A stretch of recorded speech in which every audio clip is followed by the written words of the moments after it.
Bonjour à tous et bienvenue aujourd'hui dans cette vidéo où je vous présenterai non pas un corps de la Grande Armée de la République, mais bien une unité que j'adore de la série Star Wars de Clone Wars, le 104e bataillon.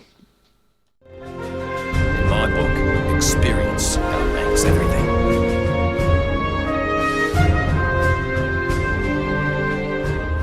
Le 104e bataillon, également connu sous le nom de Wolfpack, était une unité militaire de la Grande Armée de la République. Tout au long de la guerre des clones, le 104e a servi sous le commandement du général Plo Koon et le commandement de CC-3636 alias Wolf. Au début de la guerre, le Conseil Jedi fut informé qu'une nouvelle menace séparatiste se préparait. Ils décidèrent d'envoyer le général Plo Koon et son bataillon pour traquer la nouvelle arme mystérieuse des séparatistes. La flotte a réussi à suivre le croiseur ennemi jusqu'au système Abrigado, où ils ont découvert qu'il s'agissait d'un croiseur lourd de classe Subjugator. Il était préférable de demander des renforts avant d'attaquer l'énorme croiseur, mais ils perdurent le contact. Plo Koon ordonna dès lors au commandant Wolf d'ouvrir le feu sur le malveillant, mais Wolf informa qu'ils étaient toujours hors de portée du croiseur. À ce moment, le malveillant a ouvert le feu avec son canon à ion sur la flotte du général Plo Koon. Ils étaient maintenant vulnérables et le malveillant ouvert le feu avec toute sa puissance de feu, détruisant ainsi un par un les Venator. Plo Koon ordonna donc d'abandonner les croiseurs, car il n'y avait plus aucun espoir de gagner cette bataille.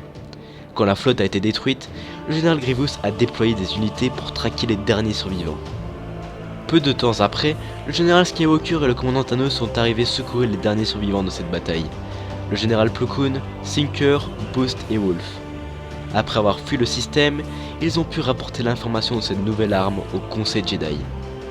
Avant que le malveillant ne soit détruit, la plupart des membres du Wolfpack pouvaient être facilement distingués par leur marque marron sur leurs armures.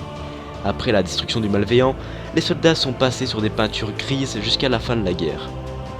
Plus tard dans la guerre, le 104e a été déployé d'urgence dans le système de Lola Sayu, à bord de 4 destroyers de classe Venator, avec l'amiral Coburn et les maîtres Jedi Plo Koon, Sai Satin, Adi Gallia et Kit Fisto pour sauver l'unité du général Kenobi qui avait pour but de récupérer l'information secrète que possédaient le général Peel et le capitaine Tarkin concernant une route spatiale secrète appelée la route Nexus.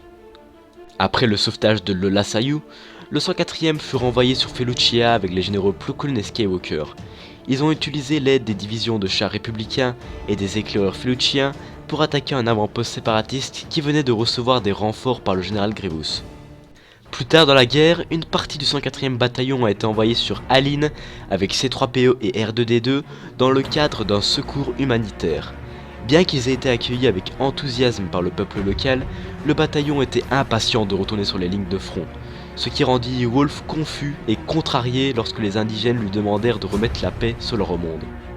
Quelque temps plus tard, le 104e fut appelé pour secourir le général Kenobi et de nombreux esclaves de Togruta pendant la bataille de Kadavo.